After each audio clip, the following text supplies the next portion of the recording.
तो hello student, तो तैयार हो जाओ अपने न्यू वीडियो यूपी पुलिस से संबंधित सामान्य ज्ञान जीके यूपी पुलिस का question answer very very most important. तो आइए अपने इस वीडियो को शुरू करते हैं। प्रश्न पढ़ेंगे, आपको इसका उत्तर पढ़ के बताएंगे। तो हम चलिए अपने प्रश्न को पढ़ते हैं ध्यान से और इसका उत्तर आपको बताते हैं और आप अच्छे से याद कीजिए। आपका सिलेक्शन 100 में 100% मेरा वादा हो जाएगा। तो चलिए प्रश्न को पढ़ते हैं। क्या मथुरा के आसपास के क्षेत्र को किस किस राज्य के नाम से जाना जाता था? जो मथुरा के आसपास का क्षेत्र है किस राज्य के नाम से जाना जाता था? तो इसमें आपका 4 ऑप्शन है। तो चारों ऑप्शन में से जो भी सही लगे वो आपको अगर याद है, अगर आपको इसका आंसर मालूम है तो तुरंत मुझे कमेंट कर दें। तो नहीं मालूम है तो मैं आपको बताता हूँ और आप याद करते हुए चलिए मेरे साथ।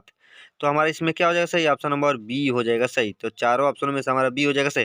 किस राज्य के नाम से जाना जाता था? सूरसेन राज्य के नाम से जाना जाता था। तो अब लेते हैं हम आपके बीच दूसरे क्वेश्चन को, अच्छे से देखा जाए, इसको भी अच्छे से याद किया जाए। तो यह बहुत ही वेरी वेरी मोस्ट इंपॉर्टेंट। क्या भारत छोड़ो आंदोलन के समय उत्तर प्रदेश के बलिया शहर में राष्ट्रीय सरकार की स्थापना किस वर्ष हुई थी? उत्तर प्रदेश के बलिया शहर में राष्ट्रीय सरकार की स्थापना किस वर्ष में हुई थी?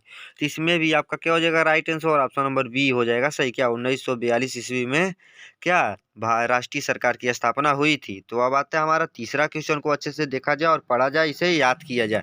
तो तीसरा क्वेश्चन क्या बोलता है? अकबर के प्रधानमंत्री, जो अकबर का प्रधानमंत्री था क्या था? टोडरमल क्या है? टोडरमल का जन्म उत्तर प्रदेश में कहाँ पर हुआ था? मतलब जो अकबर का प्रधानमंत्री था मतलब पास्ट में पहले, तो वह उस उत्तर प्रदेश का कहाँ का नागरिक था? उत्तर प्रदेश का कहाँ का नागरिक था, मतलब वह किस स्थान से था? तो इसमें आपका हो जाएगा क्या right answer? Option number B हो जाएगा सही। क्या सीतापुर से था? क्या सीतापुर राज्य से था? तो अब आता है हमारा चौथे क्वेश्चन को, अच्छे से देखा जाए। क्या क्या बोलता है? अकबरनामा व आईने अकबरी की रचना किसने की थी? अकबरनामा आईने अकबरी की रचना किसने की थी? तो इसमें आपका क्या हो जाएगा right answer? Option number C हो जाएगा सही। क्या अबुल फजल ने की थी? क्या अबुल फजल ने की थी? तो अब आता है हमारा क्या पश्चिमी क्वेश्चन की तरफ, ध्यान से चलते हैं, देखते हैं प्रश्न क्या बोलता है। भारत छोड़ो आंदोलन के समय उत्तर प्रदेश के बलिया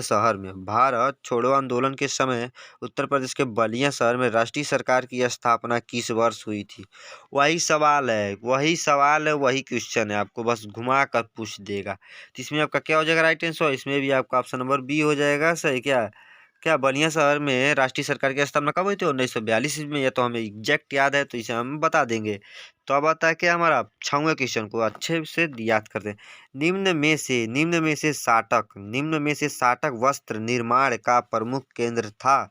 निम्न में से साटक वस्तु क्या वस्त्र निर्माण का प्रमुख केंद्र था?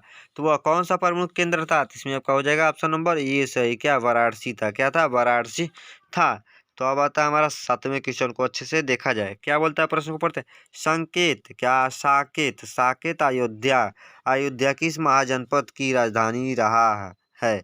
साकेत अयोध्या किस महाजनपद की राजधानी रहा है? तो किस महाजनपद की राजधानी रहा है? तो इसमें आपका ऑप्शन नंबर बी हो जाएगा सही। क्या काशी का रहा है? किसका रहा है? काशी का रहा है। तो अब आता है हमारा क्या आठवें क्वेश्चन को, आपके बीच चलाते हैं और अच्छे से इसको याद किया जाए और पढ़ा जाए। आपका सिलेक्शन 100 में 100% मेरा वादा है। देखिए, सत्यभक्त ने भारतीय कम्युनिस्ट पार्टी का पहला सम्मेलन कहाँ आयोजित किया था? सत्यभक्त ने भारतीय कम्युनिस्ट पार्टी का पहला सम्मेलन का आयोजन कहाँ किया था? तो यह कहाँ किया था? तो इसमें आपका हो जाएगा क्या right answer? Option number B हो जाएगा सही। कहाँ किया था? कानपुर में किया गया था। कहाँ पर किया गया था? कानपुर में किया गया था। तो अब आता है हमारा क्या नौवें क्वेश्चन को लाते हैं, ध्यान से देखा जाए, इसे भी याद किया जाए। क्या बोलता है प्रश्न पढ़ते हैं। प्राचीन काल में सूरसेन महाजनपद की राजधानी कहाँ पर थी? प्राचीन काल में सूरसेन महाजनपद की राजधानी कहाँ पर थी? ये जो प्राचीन काल है इसमें सूरसेन जो राज्य है इसकी महाजनपद है। क्या महाजनपद की राजधानी कहाँ पर थी? तो इसमें आपका हो जाएगा क्या सही? तो नौवें का ऑप्शन नंबर क्या हो जाएगा? बी हो जाएगा सही। कहाँ थी? मथुरा थी। कहाँ थी? मथुरा थी। तो अब आता है 10वें क्वेश्चन को, आपके बीच लाते हैं और अच्छे से इसे पढ़ा जाए। भारतीय कम्युनिस्ट पार्टी का प्रथम सम्मेलन आयोजित हुआ था? भारतीय कम्युनिस्ट पार्टी का प्रथम सम्मेलन कब आयोजित हुआ था? इसमें आपका क्या हो जाएगा राइट आंसर? इसमें आपका ऑप्शन नंबर डी हो जाएगा सही। क्या दिसंबर 1925 ईस्वी को हुआ था। तो अब आता है कि हमारा 11वें क्वेश्चन को लाते हैं, ध्यान से इसे भी अच्छे से देखकर पढ़ा जाए। अशोक का 14वां बृहद बृहद शिलालेख प्राप्त हुआ था। अशोक का 14वां बृहद शिलालेख प्राप्त हुआ था। तो इसमें आपका क्या हो जाएगा right answer? Option number C हो जाएगा सही। क्या कालसी में हुआ था? क्या कालसी में हुआ था। तो अब आता है हमारा 12वां क्वेश्चन को अच्छे से देखा जाए। 1925 ईस्वी के किस शहर में भारतीय राष्ट्रीय 1925 ईस्वी को उत्तर प्रदेश के किस शहर में भारतीय राष्ट्रीय कांग्रेस का अधिवेशन हुआ था? वह भी किस में? उत्तर प्रदेश राज्य में, शहर में। इसमें आपका क्या हो जाएगा राइट आंसर? और ऑप्शन नंबर क्या सी हो जाएगा सही। कहाँ हुआ था? कानपुर में हुआ था। कहाँ? कानपुर में हुआ था। तो अब लेते हैं क्या 13वें क्वेश्चन को अच्छे से देखा जाए। क्या बोलता है प्रश्न को पढ़ते। किस वकील ने क्या काकोरी ट्रेन डकैती के अभियुक्तों निःशुल्क क्या पैरवी की थी। Very very most important question है। किस वकील ने काकोरी ट्रेन डकैती की अभियुक्तों की निःशुल्क पैरवी की थी। तो इसमें क्या हो जाएगा right answer? Option number B हो जाएगा सही। क्या हो जाएगा? चंद्रभानु गुप्त ने की थी। तो अब आता है क्या हमारा 14वें क्वेश्चन को आपके पीछे लेते हैं। वेरी वेरी मोस्ट अंग्रेजी गवर्नर लॉर्ड क्या डलहौजी का विलय नीति में उत्तर प्रदेश कौन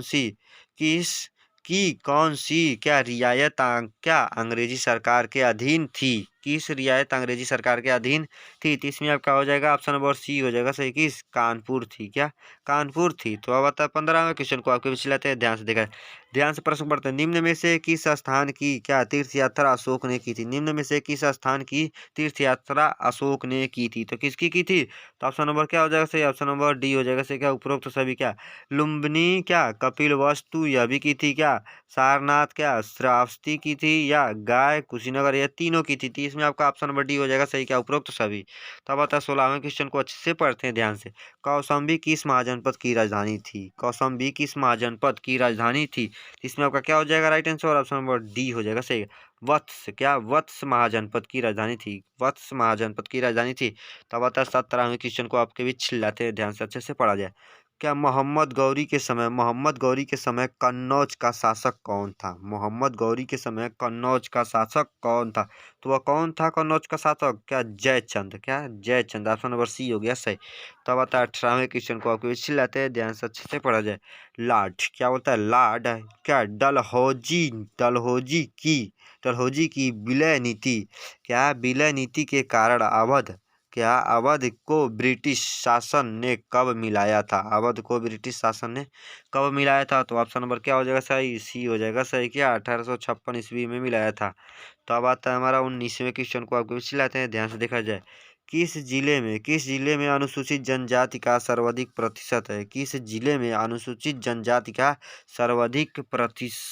है। तो इसमें आपका क्या हो जाएगा right answer? Option number D हो जाएगा सही। क्या लखीमपुर खीरी में। तो अब आता है 20वां question, very very most important है, ध्यान से करेगा। उत्तर प्रदेश के किस जिले में न्यूनतम अनुसूचित जनजाति है? तो इसमें आपका क्या हो जाएगा right answer? Option number D हो जाएगा सही। क्या चित्रकूट में है अनुसूचित जनजाति सर्वाधिक है। तो अब आता है 21वां क्वेश्चन को देखा जाए। Very very most important lump sum 25 ही क्वेश्चन है आपके यूपी पुलिस में 100 में 100% आएगा। तो ध्यान से आइए, प्रश्न को देखते हैं, याद करते हैं। काशी का उल्लेख प्रथम किसमें मिलता है? प्रथम किसमें मिलता है? तो इसमें आपका क्या हो जाएगा right answer? Option number C हो जाएगा सही। क्या अर्थवरवेद का अर्थवरवेद में था। क्या अर्थवरवेद में था? तो ऑप्शन नंबर सी हो गया सही। तो अब आता है हमारा 22वें क्वेश्चन को आपके बीच ध्यान से लाया जाए, पढ़ा जाए। क्या कबीरदास का जन्म उत्तर प्रदेश, क्या कबीरदास का जन्म उत्तर प्रदेश के किस शहर में हुआ था? वेरी वेरी मोस्ट इंपॉर्टेंट है। कबीरदास का जन्म उत्तर प्रदेश के किस शहर में हुआ था? तो किस शहर में हुआ था? तो ऑप्शन नंबर डी हो जाएगा सही। क्या वाराणसी में हुआ था? तो अब आता है 23वें क्वेश्चन को अच्छे से देखा जाए। Very very most important. Kabirdas व रायदास, क्या रायदास किस गुरु के शिष्य थे? कबीरदास व रायदास किस गुरु के शिष्य थे? तो यह किस गुरु के शिष्य थे? तो इसमें आपका क्या हो जाएगा सही? ऑप्शन नंबर बी हो जाएगा सही। क्या है? रामानंद के थे। किसके थे? रामानंद के थे। तो अब आता है 24वें क्वेश्चन को लाते हैं। वेरी वेरी मोस्ट इंपॉर्टेंट है। उत्तर प्रदेश के इलाहाबाद शहर का वहाँ पार्क जहाँ चंद्रशेखर आजाद अंग्रेजों से संघर्ष करते हुए शहीद हो गए थे। Very very most important. क्या? उत्तर प्रदेश के इलाहाबाद शहर का वहाँ पार्क, क्या वह पार्क बोले तो वह पार्क जहाँ चंद्रशेखर आजाद अंग्रेजों से लड़ते हुए शहीद हुए थे। वेरी वेरी मोस्ट इंपॉर्टेंट आपकी यूपी पुलिस के लिए। तो इसमें आपका क्या हो जाएगा right answer? Option number A हो जाएगा सही। क्या? अल्फ्रेड पार्क में। क्या? अल्फ्रेड पार्क में। ऑप्शन नंबर ए हो गया सही। तो अब आता है 25वां question. Very very most important अंतिम क्वेश्चन आ गया। ध्यान से देखें, इसे अच्छे से याद करते हैं। क्या? राज्य की वह जनजाति जो जो दीपावली त्योहार को शोक के रूप में मनाते हैं। Very very most important question है, क्योंकि ये जो थारू जनजाति होते हैं यही सब ज़्यादा क्या टेढ़ा मेढ़ा काम करते हैं। तो इसमें हमारा क्या हो जाएगा right answer? Option number B हो जाएगा सही। क्या? थारू जनजाति के लोग क्या दीपावली और त्योहार के शोक के रूप में मनाते हैं। जब हम लोग दीपावली मनाते हैं तो यह सब थारू जो जनजाति के लोग होते हैं ये सब क्या करते हैं? ये वहाँ पर शोक मनाते हैं। क्या? जैसे मरण मनाते हैं। तो आई होप कि मेरे प्यारे आल स्टूडेंट आपकी अब 25 क्वेश्चन अच्छे से समझ आया हो। तो इस चैनल पर नए हो तो एक लाइक और सब्सक्राइब करना। तो मिलते हैं नेक्स्ट वीडियो में। इसी तरह क्वेश्चन लाएंगे यूपी पुलिस से, सामान्य ज्ञान, जी के रिलेटिव क्वेश्चन। तो जय हिंद, जय भारत, वंदे मातरम दोस्तों।